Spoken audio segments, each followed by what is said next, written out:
a big B, I'll tell you that. Wait a minute. Huh? Three-dimensional animation is the art of making things move that don't, usually, Oh. Give me 5. Yeah, pretty strong. I got an idea now. Watch this.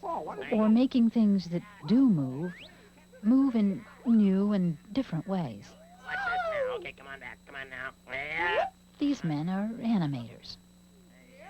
They decide what to move and how to move it.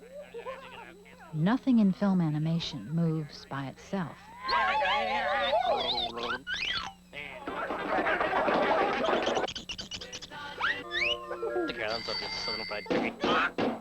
The animator is always in control of the medium.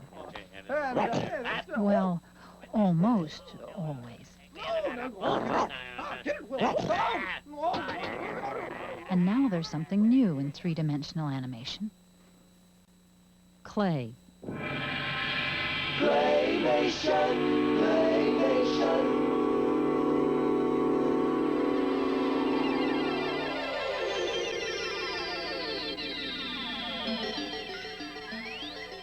Will Vinton is a clay animator who's really into his medium. Well, for several years while making live action and a few cell animated films, I was working on a technique of clay animation. It was a technique that Bob Gardner, a sculptor, and I worked on during college. And so eventually we made a film called Closed Mondays to sort of show off the animation techniques and to show off what clay could do as an animation medium. How's that?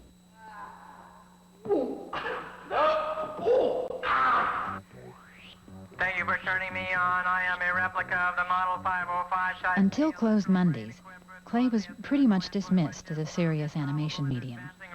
It was called crumbly and impractical.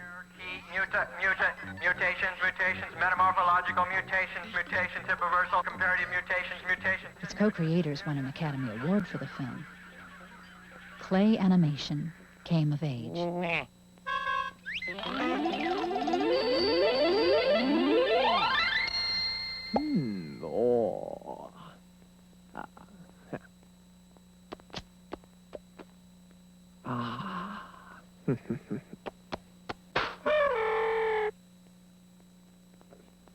Enough. Watch out. Clay's really neat stuff. It's basically the same plasticine that every preschooler uses, except we use hundreds of pounds even for a short film. We use our hands as our primary tools for smearing, kneading, smoothing, texturing.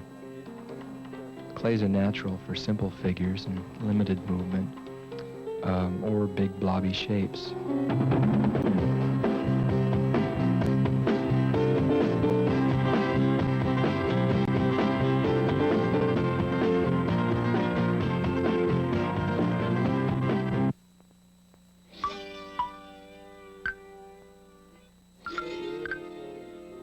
Most of our productions require more refined use of the clay for greater detail and realism.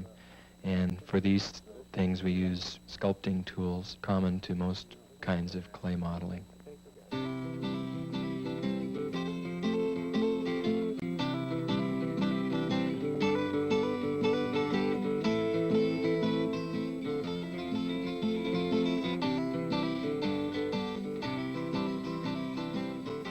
In a production like Rip Van Winkle, we may use 30 or 40 characters, each one having to be specifically designed and have unique qualities about it.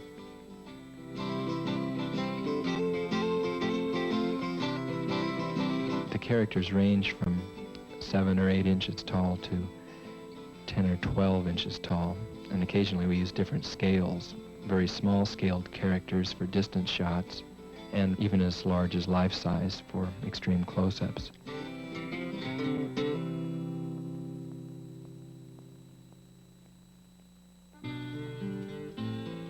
The process uses a full range of colors. Even from the beginning, the commercial colors of clays just weren't adequate. There wasn't enough variation in color and hues and so forth, and so we always have mixed our clays, starting usually from ivory and adding colored pigment in the same way that one mixes paint. And it allows us to get a complete spectrum of colors with different intensities and for really quite elaborate landscapes and sets. This is a scene from Mountain Music.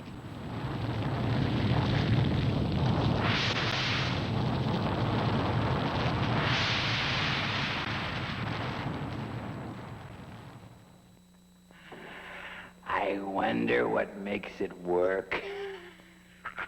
Behind the scenes, many elements are involved in making it work. Oh, Sunset, what directing! Yes, sis, I am a genius. I'm a genius. How would that sound, Red? How would We have that all go? the usual filmmaking problems: lighting, sound, music scoring, direction of actors, editing. Then we have a few of our own that are unique to clay animation. Are you hungry, Al? Well, yeah, I could use a ham sandwich. Nothing's going on. Where's that chicken?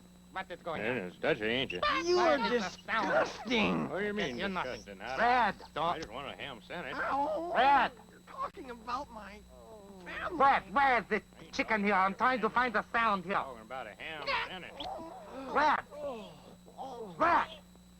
What is it? Where's Mr. Sound? Red. Red. Boom! Red! What in the world? Here comes the director. Can't hear anything. Quiet on the set. Hey, have you guys finished that shot yet? Yes, I think we have something, VW.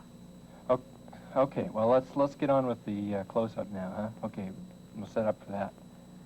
Actually, there really are a lot of similarities between our process and live-action film production.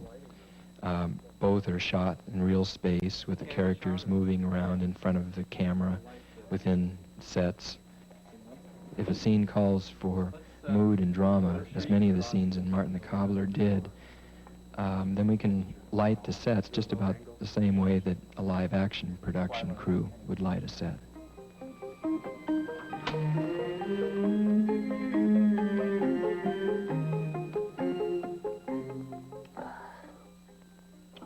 In fact, the entire production is shot and soundtracks recorded with live actors before animating begins.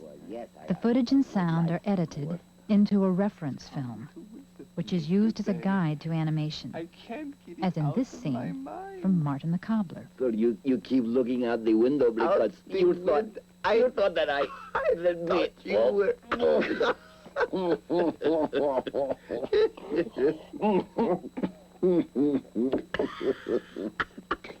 Listen. Complete original music scores are composed and recorded before animating begins. What I was thinking is if we could, on those cues, we can turn on the lights in the room. So that action can be executed in perfect synchronization with the music. And then we need to get into the camera movement. The camera pulls away from the window back to reveal, Martin and his cobbler bench. Maybe have some bop, bop, bop, bop, bop, bop, bop, bop, and have it right match with the hammer or something. He's actually the percussion. Right.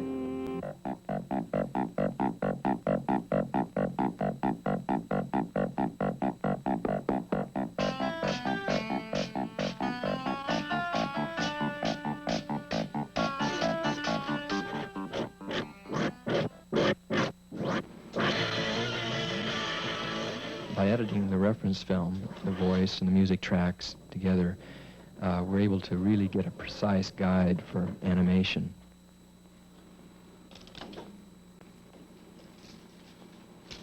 And sometimes we're able to edit the finished animation, as in the fast cut sequence before the eruption scene in Mountain Music.